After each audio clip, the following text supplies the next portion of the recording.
You ready? Apparently. Kick it. Welcome, ladies and gentlemen, to the Hardheaded podcast. I am your host, Troy, three-shot Trussell. Across from me, Mr. Matt Amos, and to my right, very far right, Chet Sears. How you doing today, fellas? Physically and politically. What? I'm already lost. Yeah. Welcome back, Matt. Thanks. Welcome back to the show, Matt.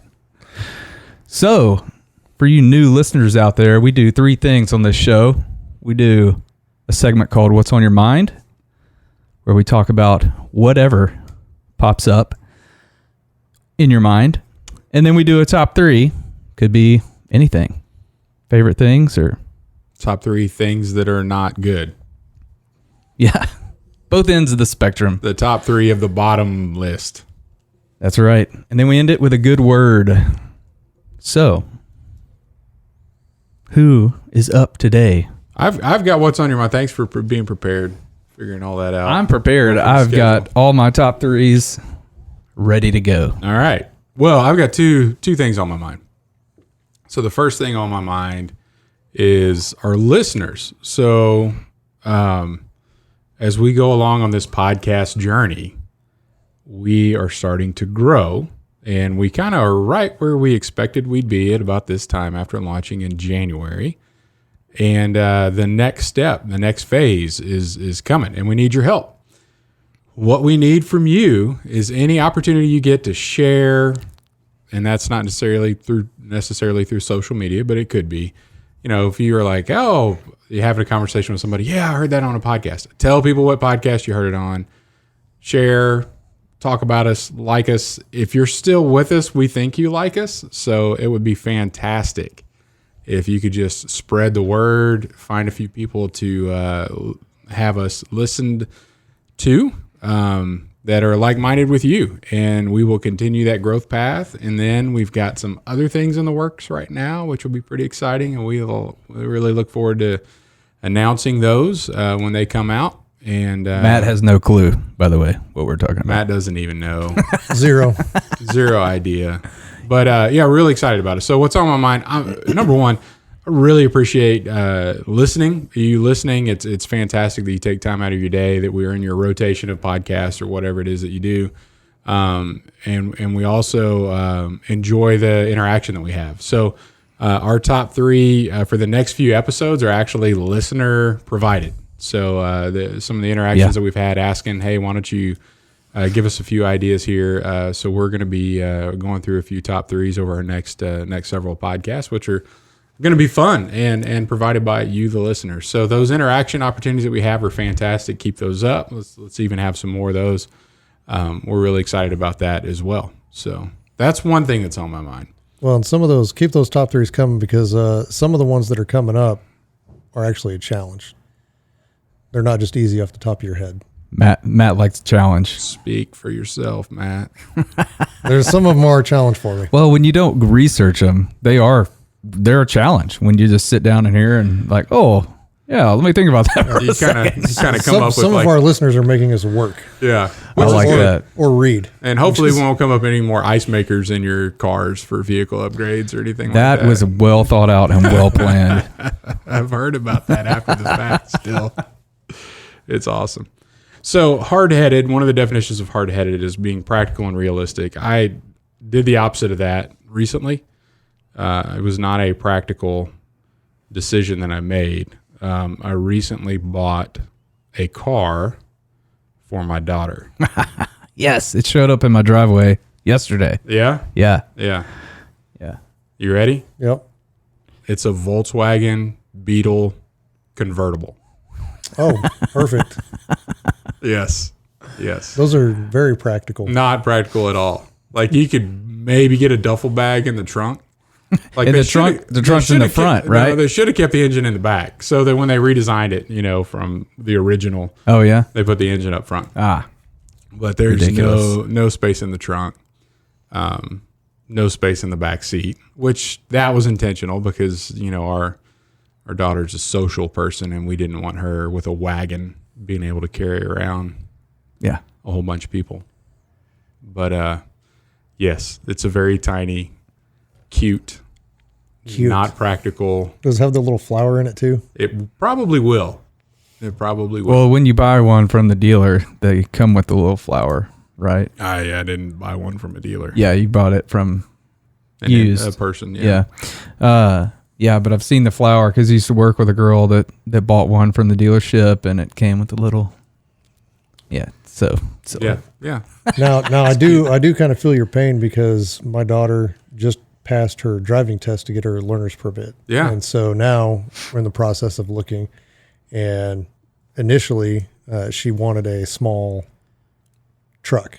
So I was like, I want you to have a pickup or something that can be useful, right? Mm-hmm. And I was thinking, maybe a Silverado or, something like that. Nope. She really liked the old, like 80s style Chevy S10 with the striping. So it's got the blue and the white and the blue. So she wanted something small like that. And I was like, I don't know if we're going to go with that, but I think we've kind of settled on maybe a Toyota Tacoma of some sort. So you're going to have to sell a kidney. Yep. Oh, I've noticed. Yeah. I've noticed those things hold their value with 300,000 miles. Yeah. It's ridiculous. Wow. The Tundras don't, but just about everything else does. Yeah. Well, my daughter's only 10. She's the oldest. You don't have to worry about it? Don't have to worry about it for a few years, but I've already told her. I take her to school every morning, and I'm like, hey, you like this car? It's going to be yours. It's going to be yours someday. So the funniest thing about the whole deal was me taking it on a test drive with the owner. It was a guy I know, real good friend, and we were both like, hope nobody sees us. Driving around in a little VW convertible. Listen to some tunes. Oh, that's funny. It was very funny. But anyway, we did the whole thing.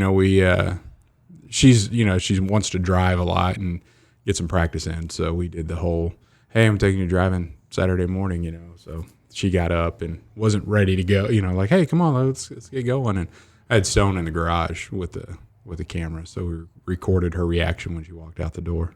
Oh, that's cool. Yeah. So it was a complete surprise. So have you ever seen, I don't know what, it's like Police Academy 4 or whatever, I think, when they get in that little tiny car and rip out the back seat. He has to rip Police Academy 1. Is that part 1? Yeah, when they're teaching Bubba how to drive a... Yeah. He doesn't know how to drive. He rips out the complete My sister had that seat. model of car. Like that's, yeah. Is that you in the Volkswagen? No. It's got so much. I'm telling you right now. It's spacious. That green Accord that your mom used to have. Yeah, it was my last car. Twice as much room. It got passed down all the way to me, and the transmission finally gave out, and it died. It has twice as much room as a Honda Accord. Oh wow! Like I'm an immense amount in the front seat. Back seat's almost non-existent. But a whole lot of room. But my sister had that model Honda that they ripped that seat out of. I fit in that too. Hilarious. I mean, I can only imagine. I got so many inappropriate jokes. I bet you do. Let's hear one. Let's hear one joke. I mean, the polite way to put it would be 10 pounds of sausage in a 5-pound bag. This interior is really big, guys. I'm telling you. But that car ain't. I've got more headroom in that thing with a top up than you do in your truck. Just about the same as my truck. Wow, that is a lot of room, actually. I know. What's the gas mileage like? Like 3,000 miles a gallon. Unless Chet's in there. It's better than any other vehicle we have. I don't. Yeah. I hadn't had it that long. I'm sure it's pretty good. Not as good as a Tesla, but well, see what I did there? I see what you did. It's got a further range though than a Tesla. Oh, I bet. And when you get to the end of that range, you just put more gas in it and drive it, and it keeps immediately going. Yeah. So anyway, that's what's on my mind. I thought about, because Matt has a specific parking place he likes at work, and I thought about just driving it up here and parking it at a spot, and him just be like, somebody parked in my spot. And I'm like, yeah, I can't believe it. Who did that? In the Beetle. They're dominating you. I could run right over that thing, though. You could.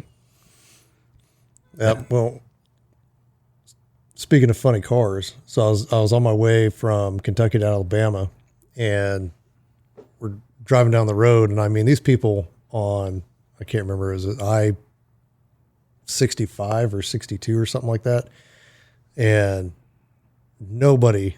absolutely nobody cares about the speed limit at all. I mean, I'm cruising along. The speed limit I think was 70 miles an hour, and I'm doing 79ish, whatever. I've got people just like everybody, semis, everything passing me like I'm standing still. So I was like, I got to kick this up a notch because this is kind of dangerous. Mm-hmm. And then the kicker was this car. I don't know, like it almost looked like a Geo Metro passing me, and the bumper. When I'm looking in my rearview mirror, and I'm like, does that thing have like those those pinwheels? I'm talking, or whatever, that you hold up and they spin. Yeah, pinwheel. And I'm looking back, I'm like, does that have like pinwheels on the side of it? And here comes this little thing. Of course, I'm doing almost 80 miles an hour, and and it's this dude's bumper. So he's got two bungee cords in the back, like in the very center, holding it on, and the flaps are just out here, just doing this, and it's his bumper flapping. I was like, when he passes, because he was coming up on a semi, I go, if those things catch the wind from that semi, he's gone. Because that thing's light, and I mean, it was kind of floating as he was driving, but he made it. But I had to speed up a little Geo with a busted bumper, I got to keep up. Hey, at least he had a strap down. Barely. Wow. That was a crazy drive. Yeah, my wife, well before I married her, Troy's sister, was driving down the interstate in a Honda Civic, and like a rug fell out of the back of some carpet van. And she hit that, and it busted that front apron. And so your dad got under there. This is when she was in college. Troy's dad got under there and duct taped everything. And it was all busted on one side. And then Ashley said something about, I don't like how this look. It's just like you just got duct tape there, and so that's not duct tape, sir. That's Oklahoma chrome. Yeah, he went back. Next time she saw the car, he had gone back and made another stripe where it was symmetrical to where the one on the other side was. So it was two stripes that just held everything together. It's like racing stripes, but just for the front apron. Made the car faster. Yeah. That was before they had colored duct tape. No, I don't. So now you can probably match your car color with a color of duct tape. Maybe so. They have so many different colors. We've done that. Oh yeah? Yeah, it was with Steve. We hit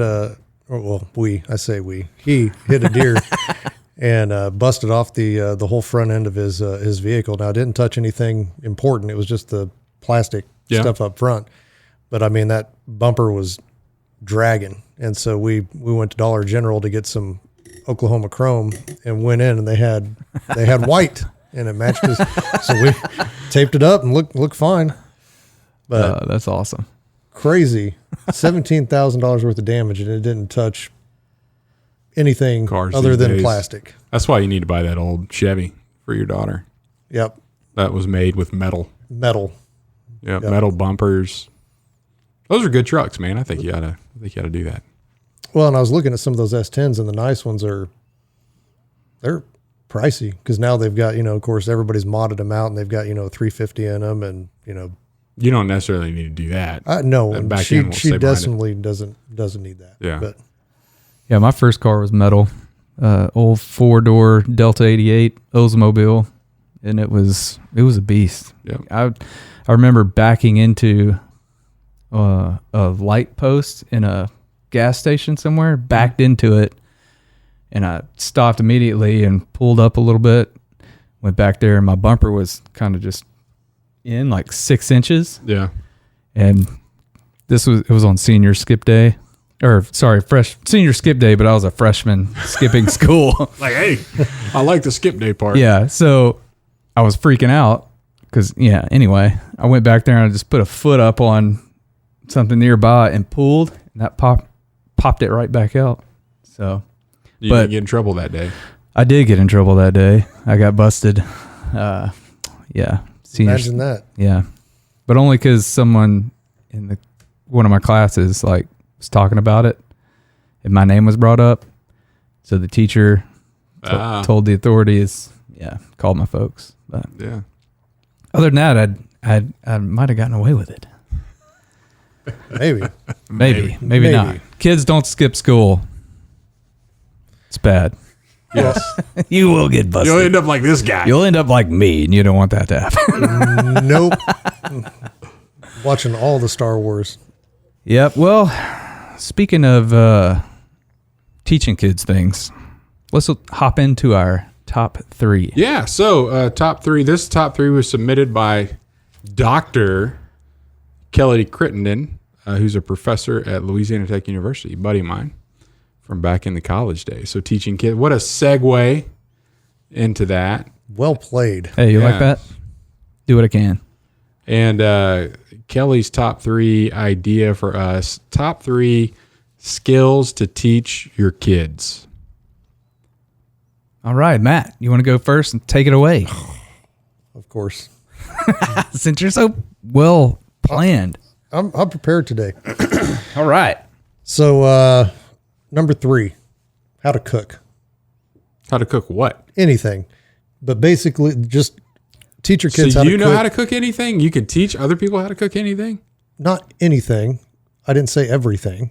I said just teach them to cook anything. In general. In general. So but mostly focus on the basics. I think that's an excellent skill to teach your kids. Like I know when I got, to college and I wanted to know, I was hungry and I knew that growing up, my mom used to make salmon patties. Oh, yeah. We call them salmon croquettes. Is that a Louisiana thing? They grew up in the city. I don't know what that is. But It's a patty. So it's a croquette. All I knew is that I'm going with it's Louisianan and it's French. That's what I'm going to go with. Oh, sure. Whatever you want to do. Whatever man. makes you feel good. That does. So and I was like, well, the canned salmon is cheap, and then all you need is like an egg and some crackers, right? But I didn't know that. So I'm calling my mom to try to figure out how to make this. And I had my little, I had a little burner, one hot plate, yeah. And a pan. And I'm telling you what, I stunk up that entire floor making my salmon patties. Burning salmon. Oh, it was, because you fry it, right. know. Oh, it was bad. But, when I got out on my own, it was learning to cook all these things on my own. And I think teach the kids how to cook and make good meals. And even when they have a family, because that cooking can be a lost art, and then you end up, oh, well, I don't know what to cook or I'm hungry. And then you end up going to spend more money to go out to eat instead of preparing it yourself. Well, and start early too with the basics. I mean, just yesterday I had my 8-year-old, he wanted more tacos. So we went in the kitchen to make him another taco, and he threw his plate up on the stove. And we have like a glass one that, and I had to teach him like, hey, when that red light's on, don't put anything up here because you set the house on fire or melt a plate or whatever, right? Because they use those little kids' plastic plates. Yeah.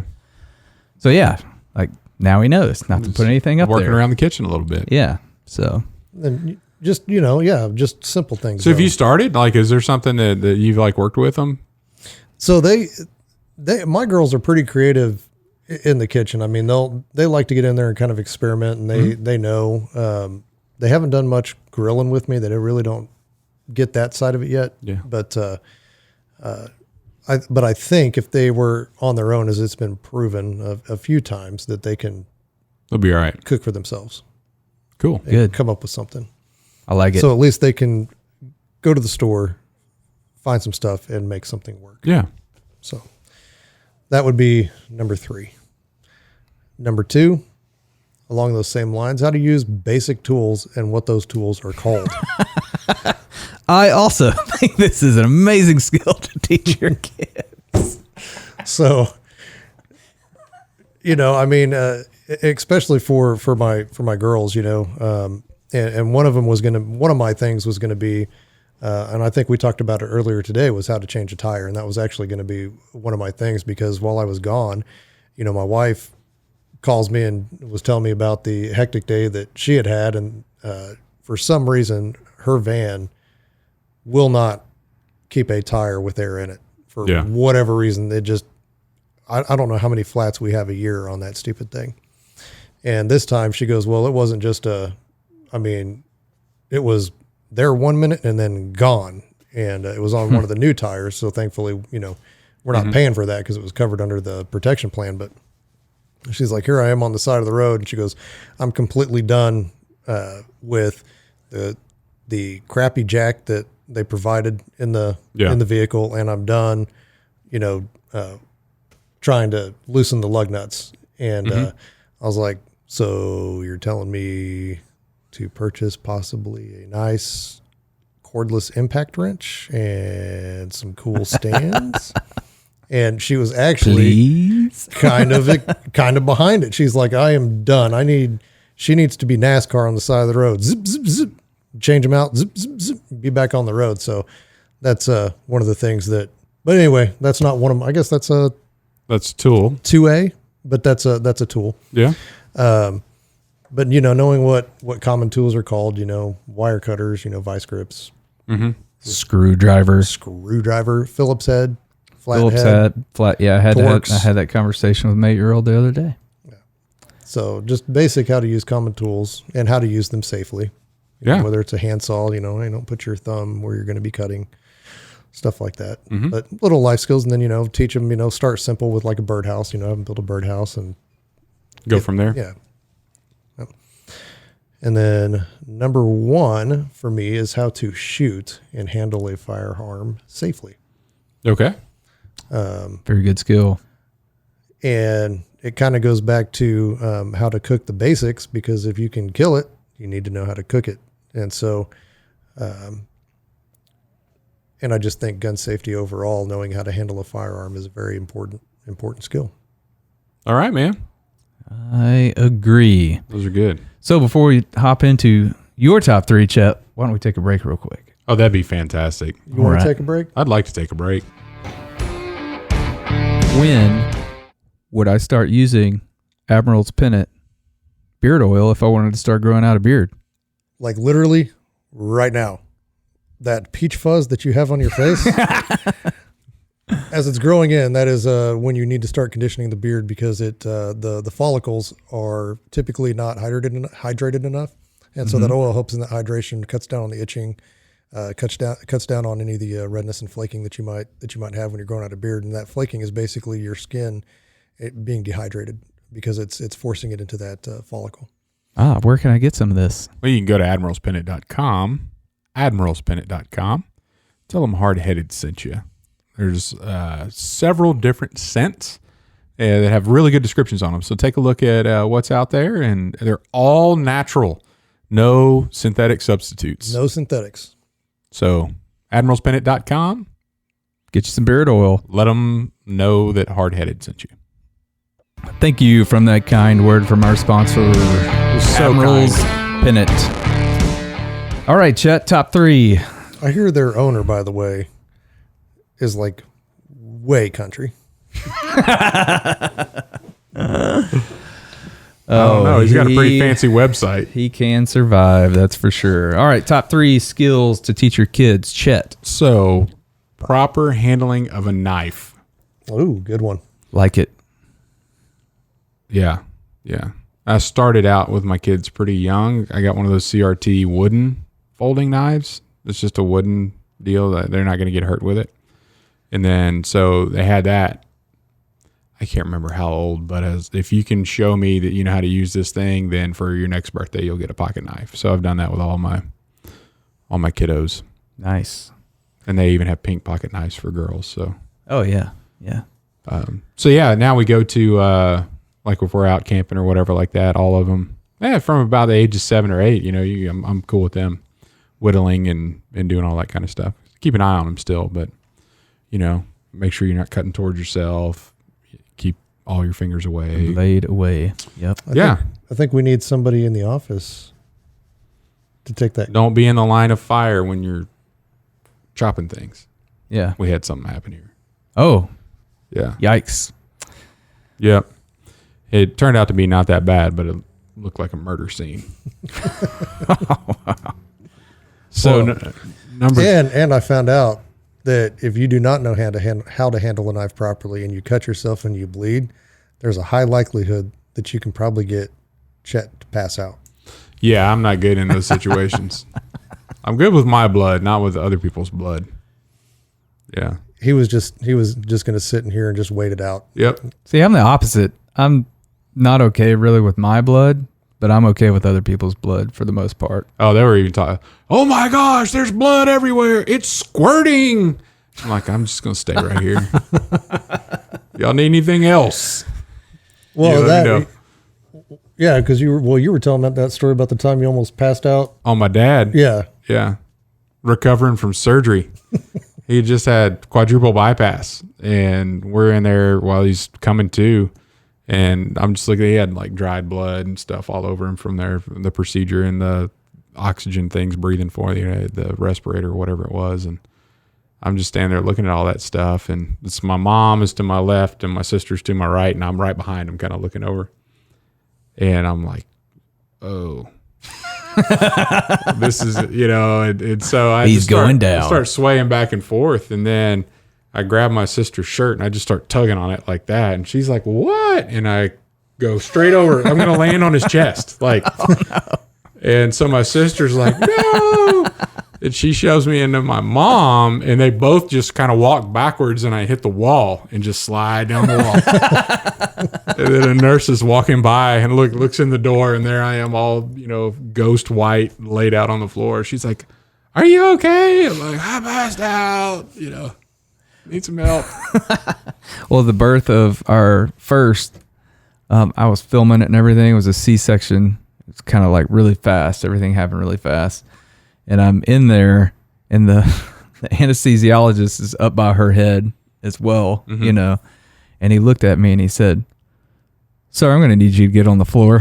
Yeah. And I went, we don't need another. Yeah. I went, what? Why? Why do you want me? Because I don't want to have to, help you or down to the You're floor. You're going to need stitches if you don't sit down right now. So I got down on the ground and laid there for a few minutes. Yeah.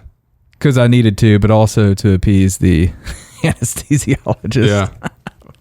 Yeah, I'm right there, man. So don't cut yourself. Anytime my kids have bled, I hadn't had any issues. Like, if I need to be there to help out, I probably would have been the same way. If nobody else was here, I could have helped in that scenario. I'm assuming. I'm here to, Yeah. Timber. Yeah. You still have a good hand, call 911. So that would be number 3. Number 2, knot tying is a life skill. Not, yeah. I was waiting for not tying what? K-N-O-T. Tying knots. Tying knots. Tying knots. Yeah. Knot tying. K-N-O-T. Yep. Yes. That one, I don't know. It's something I know how to do well, and use in all kinds of circumstances all the time. And I learned at a young age. And unfortunately, this one's been a little bit more difficult to teach my kids because, they don't want to just sit down and like, and then whenever we need something done, it's like, hey, why don't you come over here? And then I get frustrated. So this one's a little bit more difficult, but definitely one I'm trying to impress on my kids to be able to know how to tie all kinds of different knots. All kinds. I like that. Joiners, loops, stoppers, all the different kind of knots. Yeah, I got to go to YouTube for all those. No way, man. What's your favorite knot? I don't know. You have a favorite knot? No. God. Square, because it's the easiest. But there is one, and I can't remember, but it's how I tie all my lures. Your what? My lures. Your lures. But you twist it, in the way that I was taught. You twist it, the rabbit comes out of the hole, then it goes back in the hole. Yeah. And I forget which one that one is. That's the improved tri-lane knot, Berkeley knot. Sure. But I like that one. Yeah. But I know probably 3 basic knots. Yeah. But I'm like you. I have to go to YouTube for, if I'm trying to get a ATV, if my strap's broke or something like that, and I need to cinch it down, I have to go to YouTube and try to research which knot I need to tie. Sounds like, hey, what are you guys doing this weekend? I could teach you a little class. I'd actually be down with. I'd be down with for that. Actually. All right. Oh, look at there. But here, I got a little lesson for kids out there. Yeah. Like, I should know how to tie knots. Right. Why? But I didn't listen to my parents when I was a young kid. And you need to listen to your folks. Because my dad was in the Coast Guard. Yep. And in the Coast Guard, you learn how Knots. to tie like every knot. Mm-hmm. So if I'd have just listened, I probably would have learned a skill Yep. on how to tie knots. Maybe that is a skill that to teach your kids is how to listen. Listening. Yeah. Maybe we'll see if that one's on my list It might be. here in a minute. Did you know your dad? Are you taking that because you didn't prepare? No, we'll get to mine in a minute. Your dad on the water, he kind of saved all of our lives once. Did I ever tell you that? No. Oh yeah, we were out on Table Rock and had this big tri-tune and doing all kinds of tubing and having fun, and Oh, yeah. all the kids all had a friend, and your mom and uncle, and it was just a full boat, like a 24-footer. And so, every now and then we just get tired and pull over and swim, throw the anchor out or whatever. Well, we get back in and start tubing again. The last pull of the day, and I'm going, and it's just turning a little funny, and didn't know. There turns out one of the pontoons was leaking significantly, which is a different story. But then your dad, like, all of a sudden just turns around and he's like, no, like, got it. Big hand movements, and I'm like, oh, okay, so I back off the throttle immediately, and I'm looking back, trying to figure out what happened with the kids, that were on the tube. And and I turn back around and look at him with a confused face, and he's like, the anchor's still out. I'm like, oh, That's why we're not going as fast as we should. fortunately, Table Rock is, it was just hanging straight down. I mean, it's so deep where we were, and we were in a cove. When we'd go swim, the anchor wouldn't even reach where we were in the middle of the lake. But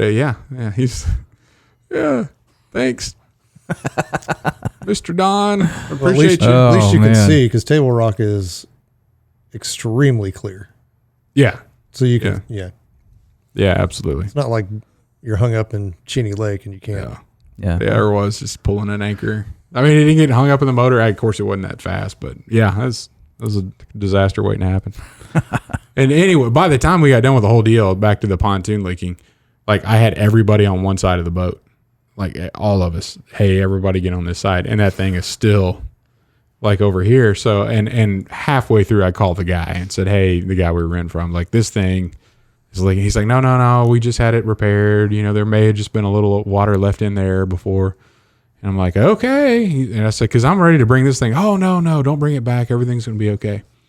And so by the time the whole day was over, we got back and parked it and everything. And that guy called, like, I don't know, 8:30 that night. And he said, hey, I just want to apologize. Like, that was bad. And we have pulled the boat out, and it's sitting up at the house. We're not going to allow anybody. This has got to get drained and fixed. And I'm going to refund half your money. Yeah. This is, There you go. and Half your money for half the pontoon. yeah. So anyway, like 2 or 3 days later, we're driving out, and that pontoon sitting up there at the entrance, like in this little parking area, water still coming out of it. Like, it was just that thing had problems. So number one, man, this is taking long to get through my list here. How to build a fire. Ah, good one. And this is, I actually drill my kids on this, and my expectation now is when we show up on a campsite, I do nothing with the fire. Like, that's theirs to go tender kindling fuel, go get all the stuff, and the expectation, it would be a one match. Like, you have to be able to build a one match fire. So nothing that you got to spray lighter fluid all over, but to be able to set one up and have at it. That's probably a good skill that I didn't learn as a kid. Yeah. Yeah. I learned that. Indian guides. I just played with fire until I figured it out. Burned a few things. Yeah. Yeah. Don't play with fire, kids. Yeah. You'll end up like that guy. No legs. Yeah. He pointed at Matt. All right. So there you go. All right. Handling of a knife, tying knots, Not tying. and how to build a fire. I like it. What So you got? I'll go. Number 3, how to fish.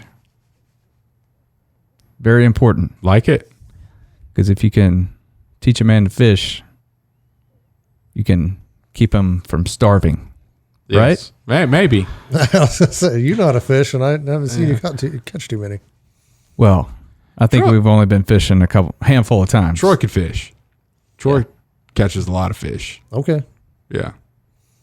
Yeah, I love it too. All right, and then number 2.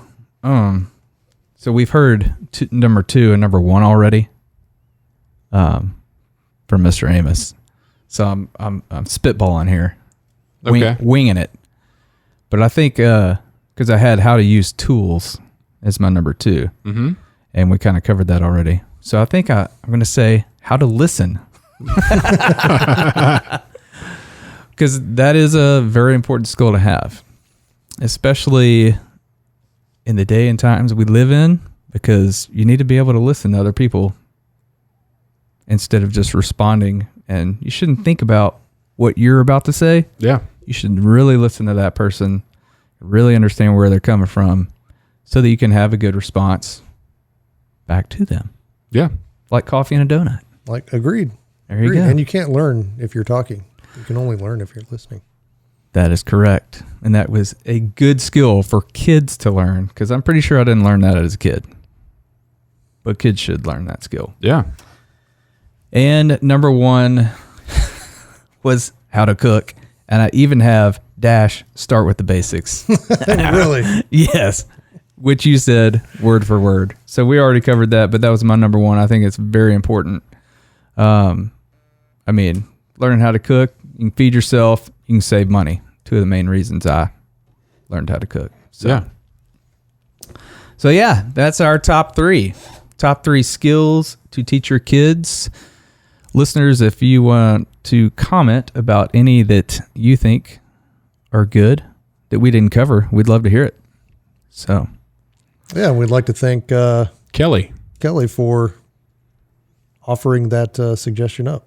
yeah, absolutely. That was a challenging one for me, really, because there's so many skills that you want to teach your kid, and it's like, which direction? Do you go like life skills or practical skills? What direction do I take this? Because there's so many things. You're kind of stuck with things that you can do with your hands, because there's all kinds of, not be too emotional, all kinds of life stuff. But from kids, and then a lot of these you can start at a pretty young age. I mean, there's like our kids started out helping with like mac and cheese. Let's like boil water and then stir stuff in, that kind of stuff. And now, of course, they're older, but I mean, Ashley and I go out on a date night and like you're on your own, like fend for yourself in the house, like go fix dinner, whatever you're going to have. Yeah. And then you come into a disaster of a kitchen. That's typically what happens. Oh, yeah. Like I'll be, one kid's got practice or something like that, and Lily's left at home, or one of the kids is left at home, and be like, hey, what's the dinner plan for dinner? Oh, Lily's making dinner. Okay. That's nice. Yeah. Well, that would be another good one. How to clean up after yourself. I struggle with that today still, though. All right. I think, what's next here? A good word. I almost said what's on your mind, but it's a good word is our next segment. And that is coming from Mr. Amos. Yeah, so my good word for today is basically just to focus on the good things, no matter how small they are. And it kind of goes along with having a positive mental attitude, mindset. And when you're focused on even just being positive on the small things, the negative things don't have room to get in. And so I've explained it before as your brain is kind of like a muscle, and positivity. You have to work that out, just like you work out your body. You've got to work out being able to be positive all the time, because sometimes it is a challenge. And I found that to be very true as I've tried to enter 2021 with a more positive attitude. It is a challenge, and you have to constantly work at it. And I found that focusing even on the small things that are positive throughout your day, the better that your day is. And the more positive you can be, and the more agreeable maybe that you can be with everybody else, I think. Yeah. Agreeable is a good word. So that's actually my good word for today. So one of the ways you could practice this, and this is my kids roll their eyes now, because I always started out with, I read this on the internet. So I have no idea if this is true. But once I read this on the internet, and then they're like, because I always do it when they're in a bad mood. And it works so far. If you force yourself to smile, like literally, I feel like crap right now, or I'm in a bad mood, I'm focusing on everything that's negative, and you literally make yourself smile, like show your teeth kind of smile, then immediately your brain is triggered to change its mood, its mindset. I like that. And then the first time I did this to one of my kids that was in a rotten mood, I did, next thing you know, they smiled and they're done with their rotten mood. And so I've done that enough to them now. Whenever they're upset, I said, one time I read on the internet, now they're like, wow, shut up, Dad. An immediate laughter consumes. Yeah. But anyway, it's the small stuff. Sometimes the small is just a smile. That's all it would take. That's good. Just this morning, my daughter has a tendency to lean towards negativity. And so I'm trying to teach her, like, just try to name some of the positive things in your life. Like, this week, what's something positive? I don't know. Like, no, I'm going to make you give me an answer. What is something positive? She was like, get out of school on Thursday for the summer, right? Yeah. Like, yeah, good. Okay, that's positive. You're excited about it.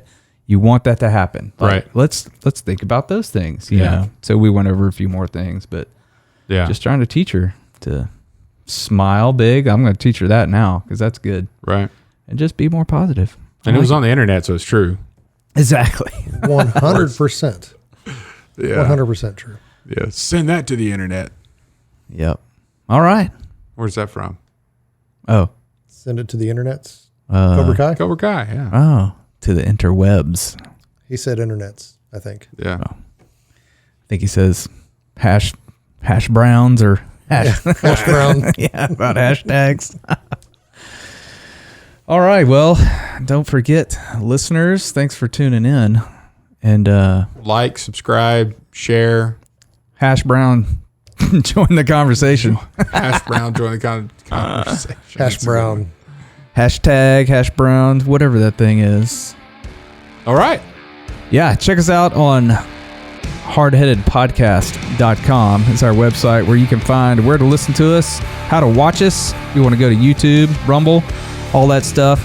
Please like and share this episode if you thought it was awesome. And we'll see you next week. All right.